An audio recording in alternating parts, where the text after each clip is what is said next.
Doctor Rajkumar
ನಿಜಕ್ಕೂ ನಾನೀಗ ಕುಳಿತಿರೋ ಈ ಸ್ಥಳ ಅಂದರೆ ನಮ್ಮ ರಾಣಿಯವ್ರ ತಂಡ ಭೇಟಿ ಕೊಟ್ಟಿರೋ ಸ್ಥಳ ಇದು ರಾಜ ಜನ್ಮಭೂಮಿ.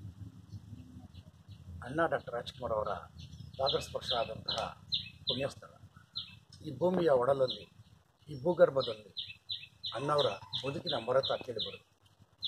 ಇಂಥ ಒಂದು ಪುಣ್ಯಸ್ಥಾನ ಅಂದರೆ ನಿಜಕ್ಕೂ ನಾವು ರೋಮಾಂಚನಗೊಳ್ಳಬೇಕಾದಂಥ ವಿಚಾರ. ಯಾಕೆಂದರೆ ಕರ್ನಾಟಕದ ಮಹಾನ್ ಪುರುಷ ಅಣ್ಣ ಡಾಕ್ಟರ್ ರಾಜ್ಕುಮಾರ್ ಅವರು ಇಲ್ಲೇ ಕುಳಿತು ತಮ್ಮ ಚಿಂತನೆಗಳನ್ನ ನಡೆಸ್ತಾ ಇದ್ದಾರೆ. ಈ ಒಂದು ಪ್ರದೇಶದಲ್ಲಿ ಅಣ್ಣವರು ಓಡಾಡಿ ತಮ್ಮೆಲ್ಲ ಬಾಲ್ಯ ದಿನಗಳನ್ನ ಮೆಲುಕು ಕೂಡ ಆಗ್ತಾಯಿದೆ. ಅಂಥ ಒಂದು ಜಾಗಕ್ಕೆ ಬಂದಿರೋದೇ ನಮ್ಮ ಪುಣ್ಯ. ನಿಜಕ್ಕೂ ಇಲ್ಲಿ ಬಂದ ತಕ್ಷಣ ನಮ್ಮ ಮನಸ್ಥಿತಿ ಎಲ್ಲವೂ ಯಾವುದೋ ಒಂದು ಪುಣ್ಯಕ್ಷೇತ್ರಕ್ಕೆ ನಾವು ಭೇಟಿ ಮಾಡಿದ್ವಿ ಅನ್ನೋ ಒಂದು ಭಾವನೆ. ನಾವು ಹೇಗೆ ಇತರೆ ಧಾರ್ಮಿಕ ಕೇಂದ್ರಗಳಿಗೆ ಭೇಟಿ ನೀಡಿದಾಗ ನಮ್ಮ ಮನಸ್ಥಿತಿ ಇರಿಸಿರುತ್ತೋ ಅದೇ ಮನಸ್ಥಿತಿ ಇಲ್ಲೂ ಸಹ ಉಂಟಾಗಿದೆ. ಯಾಕೆಂದರೆ ನಮ್ಮ ಡಾಕ್ಟರ್ ರಾಜ್ಕುಮಾರ್, ಅಣ್ಣ ಡಾಕ್ಟರ್ ರಾಜ್ಕುಮಾರ್ ಅವರು ಇಲ್ಲೆಲ್ಲ ಓಡಾಡಿದಂತಹ ಅವರ ಪಾದಸ್ಪರ್ಶದ ಪರಮ ಪವಿತ್ರವಾದ ನೆಲ ಈ ಭೂಗರ್ಭ.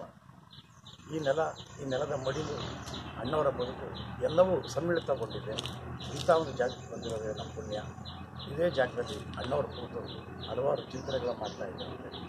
ಅಂಥ ಒಂದು ಸ್ಥಳವೇ ನಿಜವಾಗ್ಲೂ ಇದು ರಾಜ ಜನ್ಮಭೂಮಿ, ಪುಣ್ಯದ ನೆಲ.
ಹುಡುಗರು ಅವರು ಎಲ್ಲ ಬರ್ತಿದ್ರು.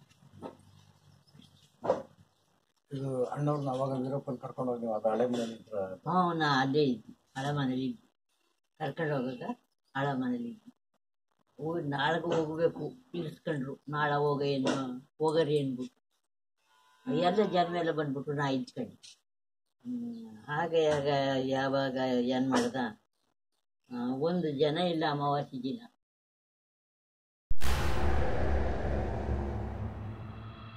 ಪ್ರಿಯ ವೀಕ್ಷಕರೇ, ನಾನೀಗ ಒಬ್ಬ ವ್ಯಕ್ತಿ ಜೊತೆ ನಿಂತಿದ್ದೀನಿ ಅಂದರೆ ಆ ವ್ಯಕ್ತಿ ಒಂದು ಶಕ್ತಿಯಿಂದ ಬಂದಂತಹ ವ್ಯಕ್ತಿ. ಯಾವುದು ಆ ಶಕ್ತಿ ಅಂದರೆ ಅದೇ ಡಾಕ್ಟರ್ ರಾಜ್ಕುಮಾರ್.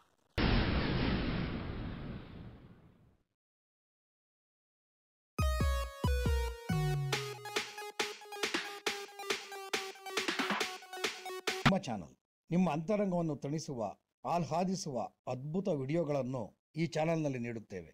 ನಿಮ್ಮ ಚಾನಲ್ಗೆ ಸಬ್ಸ್ಕ್ರೈಬ್ ಆಗಿ, ಲೈಕ್ ಮಾಡಿ ಹಾಗೂ